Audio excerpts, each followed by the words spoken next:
Sejak tahun 2021, Samsung mengambil langkah untuk mematikan Galaxy Note dan memberikan pengalaman S Pen di Galaxy S21 Ultra.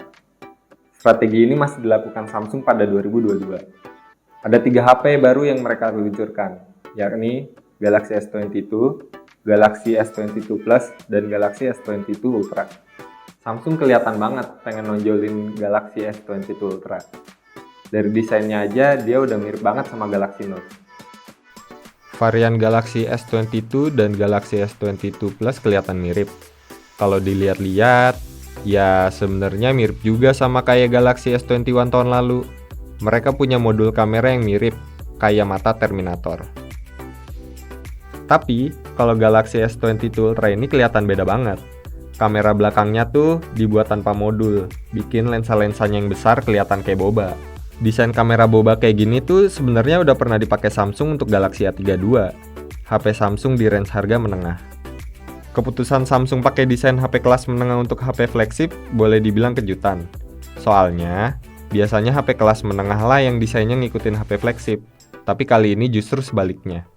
Galaxy S22 Ultra punya bodi yang ujungnya berbentuk lancip, mirip Galaxy Note beberapa tahun lalu. Bagian tepi layarnya juga melengkung, beda sama Galaxy S22 dan S22 Plus yang layarnya rata. Galaxy S22 Ultra punya bodi yang lebih tebal dan lebih berat dibandingkan saudara-saudaranya.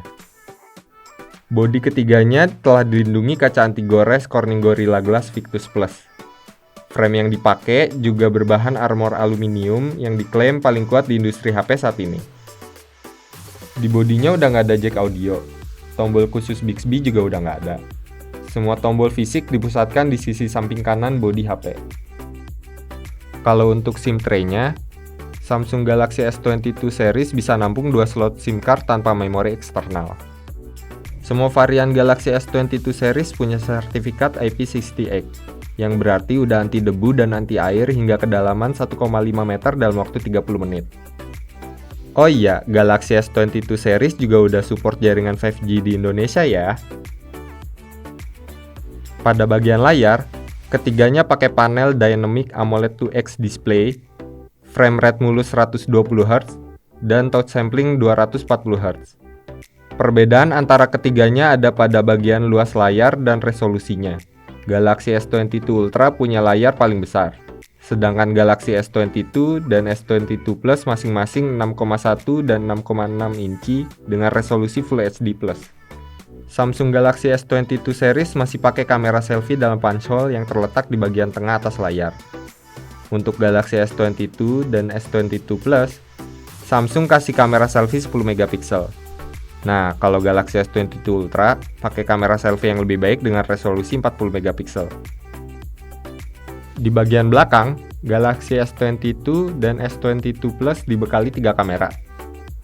Galaxy S22 Ultra punya 4 kamera yang kualitasnya lebih baik. Kamera utamanya 108 megapiksel. Ada 2 lensa telefoto 10 megapiksel dengan kemampuan optical zoom 10 kali dan digital zoom 100 kali. Ada juga kamera ultrawide 12 megapiksel. Ada peningkatan fitur foto low light baru yang disebut Nightography dan Super HDR. Samsung juga meningkatkan kemampuan video low light. Ada fitur auto frame rate yang bisa nyesuaiin FPS video dengan kondisi cahaya saat merekam. Jadi, kalau kita rekam video dalam situasi kurang cahaya, fitur ini berperan bikin gambarnya tetap tajam dan nggak ngeblur. Masuk ke bagian performa, akhirnya trio Samsung Galaxy S22 pakai chipset Snapdragon 8 Gen 1. Ini adalah pertama kalinya Samsung pakai chip Snapdragon untuk Galaxy S series di Indonesia. Performanya diklaim lebih cepat 25 hingga 30% ketimbang Exynos 2100 di Galaxy S21 series. Dengan chipset premium begini, harusnya nggak ada isu pas kita main game. Buat kerja, edit foto, video, dan streaming pun, harusnya semua bisa jalan mulus. Sistem operasinya pakai Android 12 yang dibungkus antarmuka One UI 4.1. Performa Galaxy S22 dan S22 Plus didukung sama RAM 8GB dan pilihan storage 128 atau 256GB. Khusus untuk Galaxy S22 Ultra, kita punya pilihan RAM hingga 12GB.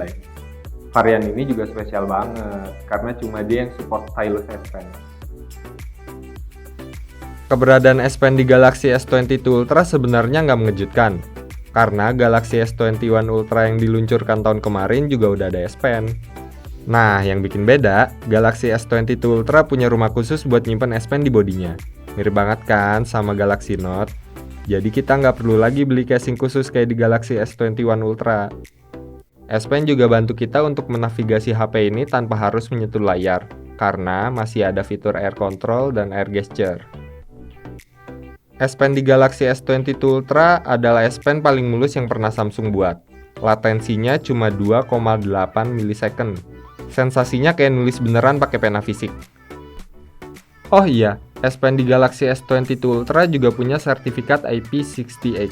Kamu nggak perlu khawatir kalau S Pen kerendam air hingga kedalaman 1,5 meter dalam waktu 30 menit. Untuk urusan baterai, Galaxy S22 Ultra punya kapasitas paling gede. Samsung ngeklaim baterai di ketiga HP tersebut awet dipakai seharian. Klaim ini didukung dengan refresh rate adaptif yang otomatis menyesuaikan layar dengan aktivitas pengguna.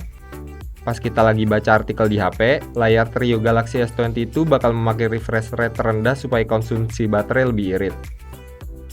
Samsung emang kelihatan banget pengen bikin Galaxy S22 Ultra lebih menonjol daripada saudara-saudaranya. Mulai dari kamera boba, bentuk frame yang lancip, sampai dukung stylus S Pen. Daripada disebut Galaxy S22 Ultra, HP ini lebih cocok disebut Galaxy Note S22 Ultra. Sementara untuk Galaxy S22 Basic dan S22 Plus, Samsung kelihatan main aman. Kedua HP itu emang bawa peningkatan performa dan kamera. Namun boleh dibilang, nggak ada peningkatan yang bikin takjub dari kedua HP tersebut jika dibandingkan dengan pendahulunya di tahun 2021. Keputusan Samsung main aman sebenarnya bukan berarti buruk.